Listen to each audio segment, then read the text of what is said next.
what can we do with our pain? How might we hold it and work with it? How do we turn the power of suffering toward new life?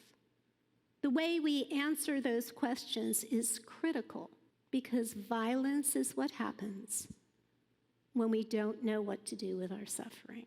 Which takes us back to the idea that we need to tend the wounds, but we also need to tend the wounds inside us. Life sometimes hurts. Difficult stuff shows up in our life experience. Our spiritual truths say that each one of us is made in the image and likeness of God, that each and every one of us is birthed by the infinite power of love and is here to give expression to that love. That love has to include ourselves.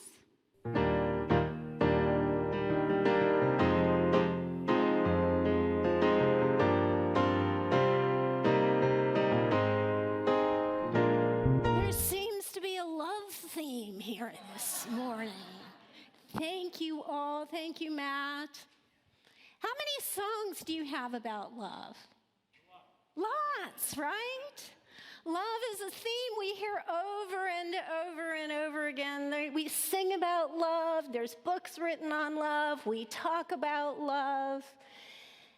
And all the spiritual paths are founded on love, and yet it seems like we still struggle with it. We're still looking for it. We're still trying to create a world infused with love, are we not?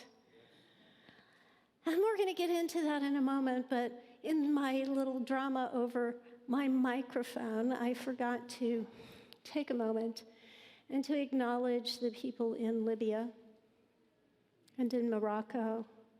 And let's just take a moment and infuse that love that we are with healing energy, sending it forth to bless and nurture and support each and every person affected by these tragedies. We hold them in our hearts, we hold them in our minds, and we bless them, seeing them move through this experience to a greater experience of wholeness and love.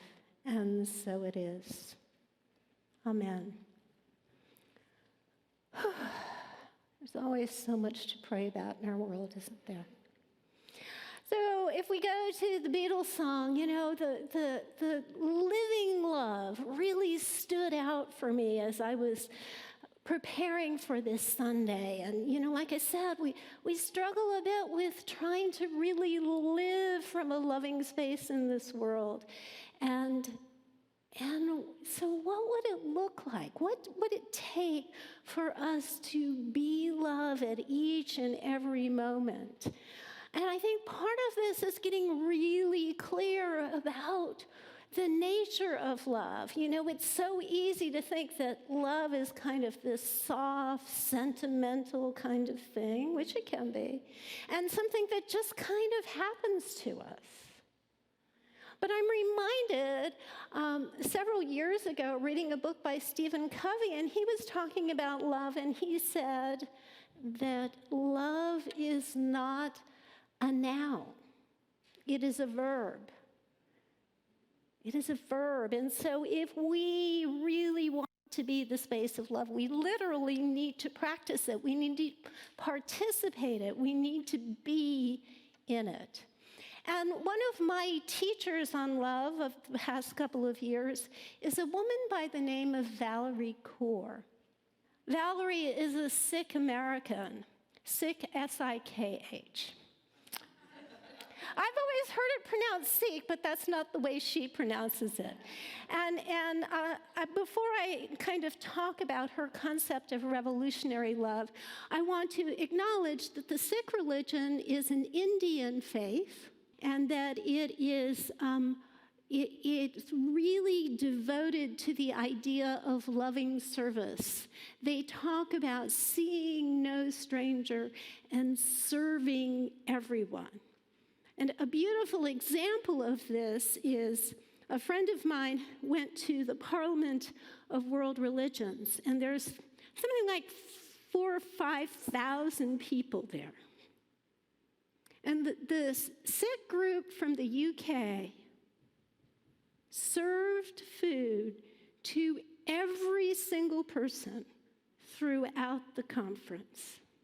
They did it with great devotion, great love. The food was wonderful, and it seemed to flow endlessly. So anyway, Valerie Kaur talks about revolutionary love. Revolutionary love. Acknowledging that it's not easy, that it's kind of gritty and difficult. She grounds her understanding of revolutionary love on her Sikh tradition, but also on her experience of giving birth. And she just defines revolutionary love in this way. She says, love is a form of sweet labor, fierce, bloody, imperfect, and life-giving.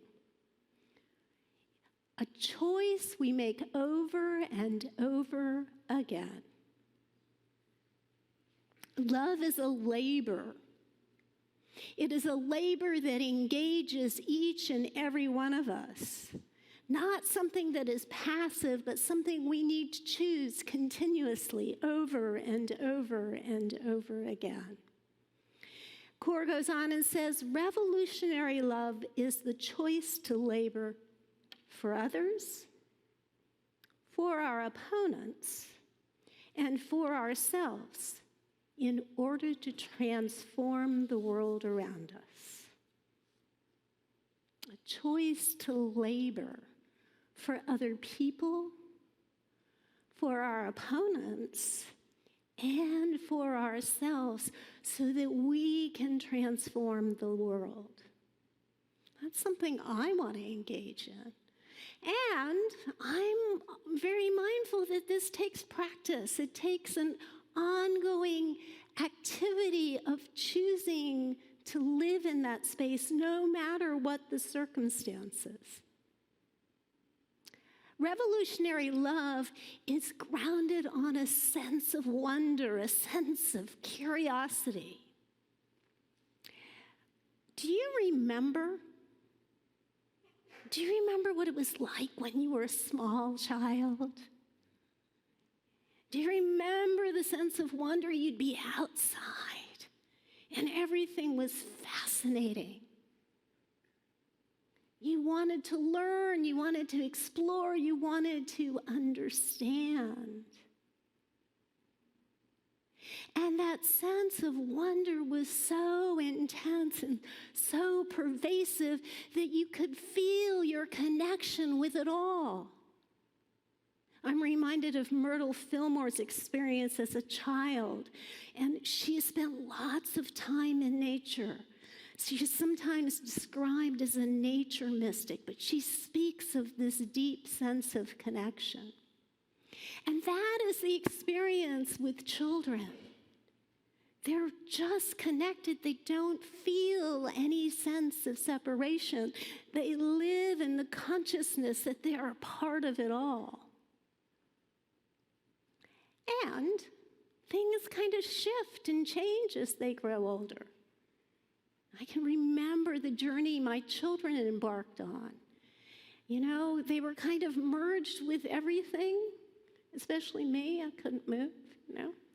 But then they started to develop a sense of their own identity, a sense of who they were as individuals, an important part of our journey in this world.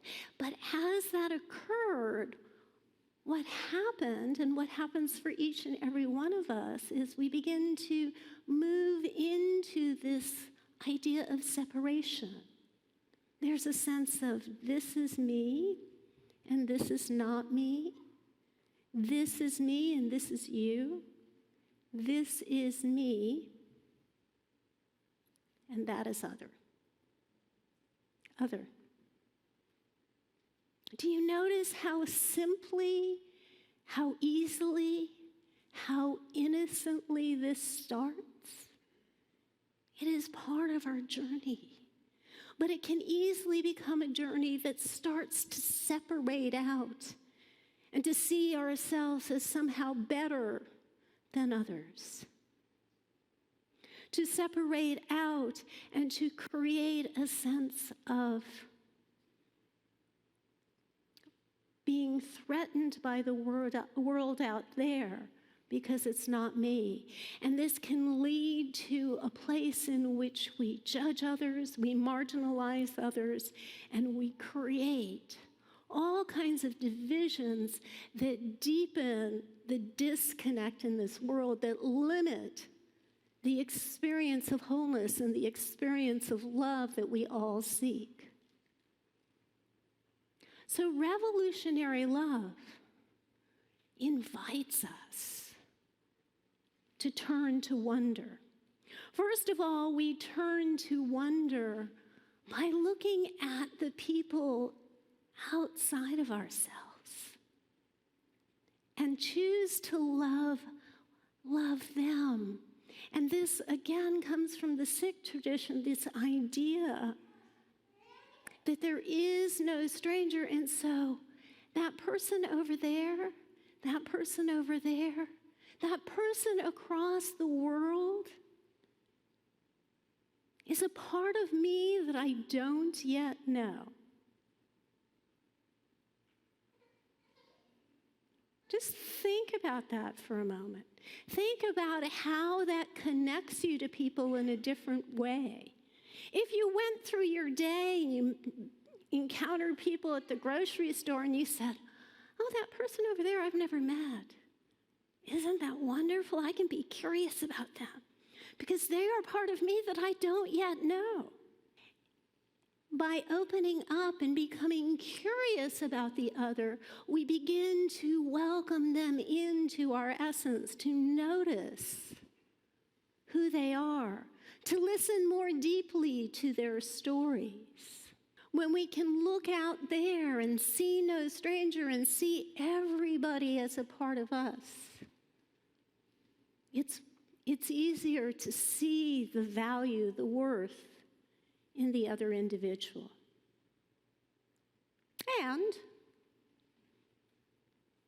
separation consciousness is prevalent, and there are some individuals that are so anchored in a sense of separation that they behave in harmful ways, that they can even be cruel. These people, it's harder to love, it's harder to be curious about, it's harder to turn to wonder because we see so much in their behavior that causes us to pull away. So this invites us into the second practice of evolutionary love. Tend the wounds. Tend the wounds. Because whatever's happening for that person, there is some hurt that is precipitating their harmful behavior. Thich Nhat Hanh has a beautiful analogy for this. He says, I have two hands. And they work together really well all the time. My right hand does a lot of work, and my left hand is very supportive. They don't get into any kind of competition with one another. They don't get into any kind of arguments about who is better and who is superior and who is worse and they just don't do that, right? They work together harmoniously all the time. And they have different roles, and they navigate those roles with such ease and grace and beauty. Now, I could pick up a hammer with my right hand, right? And a nail with my left hand, and I could proceed to try and hang something on the wall or put a nail on the wall so I could hang a picture. We've all been there, right? And my right hand isn't always all that skillful. So on occasion, I might whack my left hand with the hammer instead of whacking the nail. Have you all done that? right? And what happens when you do that? Well, it does hurt, right? But you immediately put the hammer down, do you not? And you go to tend. You go to tend to the left hand to take care of it. I mean, my left hand has never got all cranky and out of sorts about that and picked up the hammer and whacked my right hand.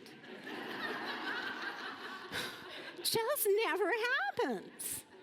And so when we're dealing with difficult situations, when we're dealing with an enemy image or some sort of opponent, when we see behaviors in the other person that upset us, that hurt us, that may harm others, we can become curious.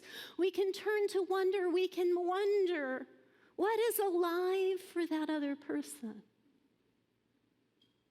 And as we discover that, we can tend the wound. Let me share a really beautiful story about tending the wound with you. This man, Balbir Singh Sodhi, was a close friend of Valerie Kaur's family. She called him uncle as she grew up. And she talks about the kindness, the gentleness, the generosity of this man. He owned a gas station, and children from all over the neighborhood would come, and he would give all of them a candy. They were all part of his family. People would occasionally show up at the gas station without money, and he would still allow them to fill their tanks. His brothers kind of questioned him a little bit. Is he a sage or is he a fool? And Balbir would just smile and say, there is no stranger. I am here to serve. On September 15th, 2001, 4 days after the attacks on the World Trade Center, Balbir had his Sikh turban on and was tending flowers at the gas station. And he was targeted as a terrorist and shot in the back. 15 years later, Valerie and Balbir's brother, Rana, made a choice to become curious, made a choice to wonder. They called the killer up. He was in prison. They called him in the prison. He agreed to the call. And he answered the phone, and they asked why. He said, I'm sorry for what happened to Balbir.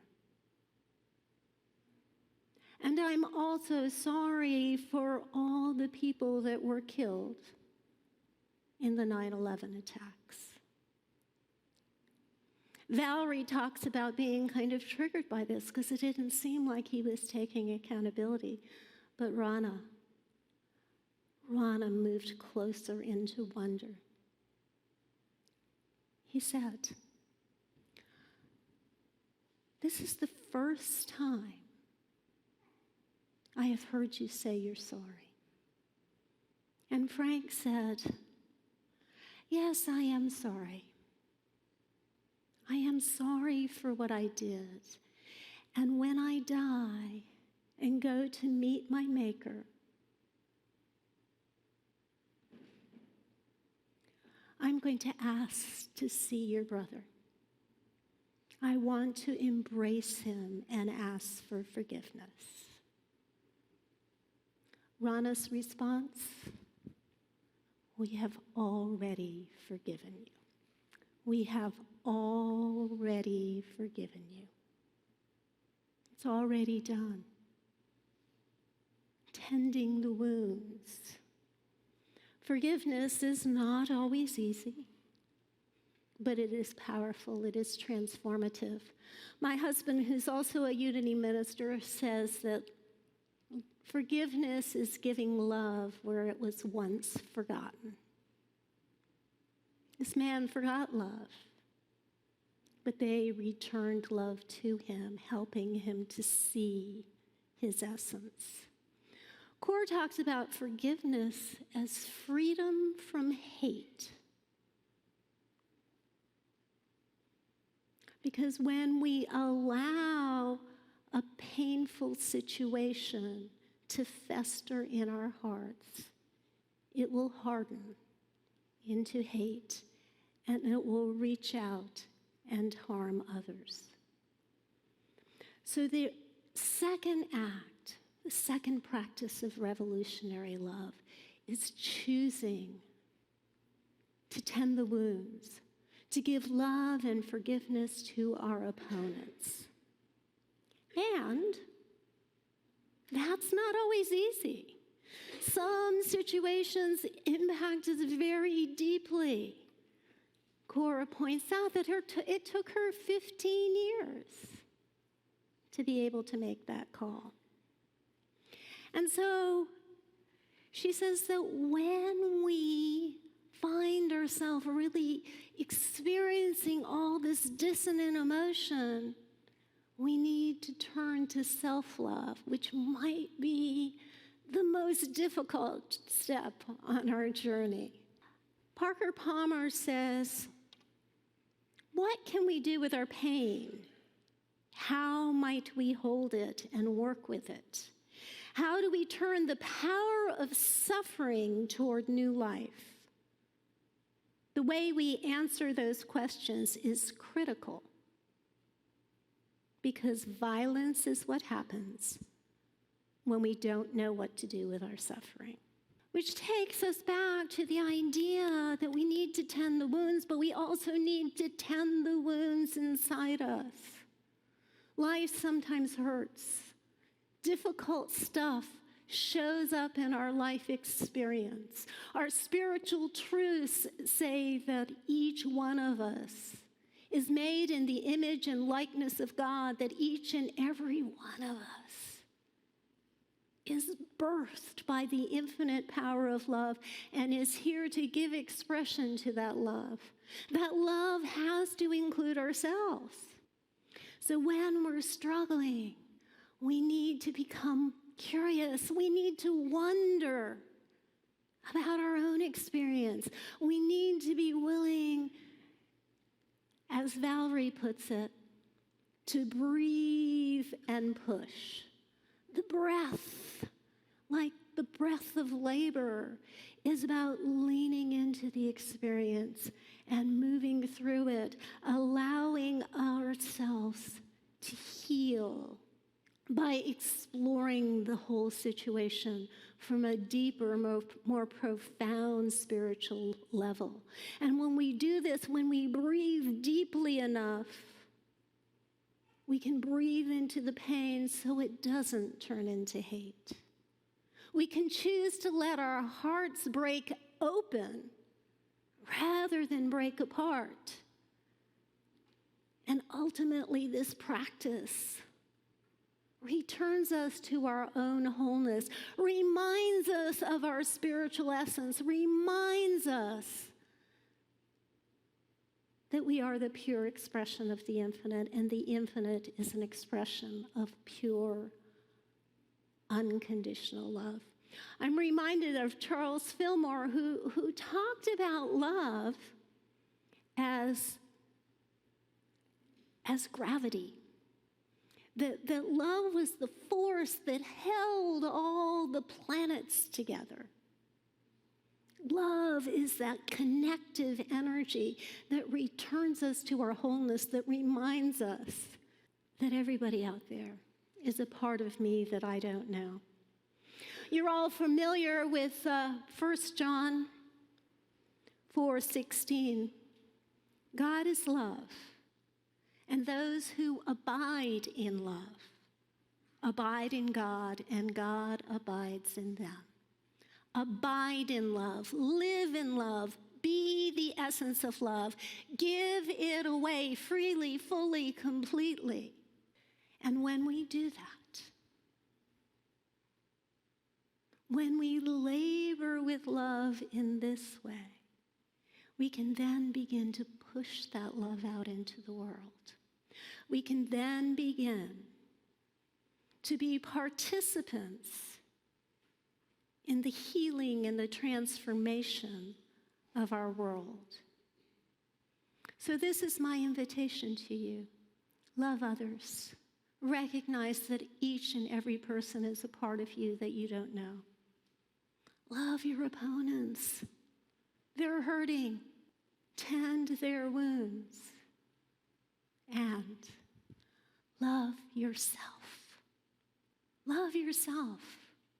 You are an incredible being of light and love. Recognize that in yourself so that you can give it to the world. Namaste.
The light of God surrounds us. The love of God enfolds us. The power of God protects us. The presence of God watches over us. Wherever we are, God is, and all is well. Two men crashed a plane on a deserted island in the middle of the Pacific Ocean. They both survived the crash. But just after their terrible ordeal, one of the men walked all over the entire island and comes to the conclusion that there is no food or fresh water. He goes back to where his friend is and explains their predicament. I've searched the entire island and haven't found any food or water. We're going to die. The other man says, don't worry. I make $100,000 a week. We'll be fine. Yes, but don't you see? There's nothing to eat, and without water, we're doomed. Like I said, I make $100,000 each week. Don't worry, we'll be home in a day or two. Why in God's name do you keep saying that? How the heck is your money going to help us way out here? As the other guy sits there, leaning back against the smashed plane, he says with a smile, every Sunday at church, I put my tithe of 10% from the $100,000 in the offering plate like the good book instructs. My minister will find me.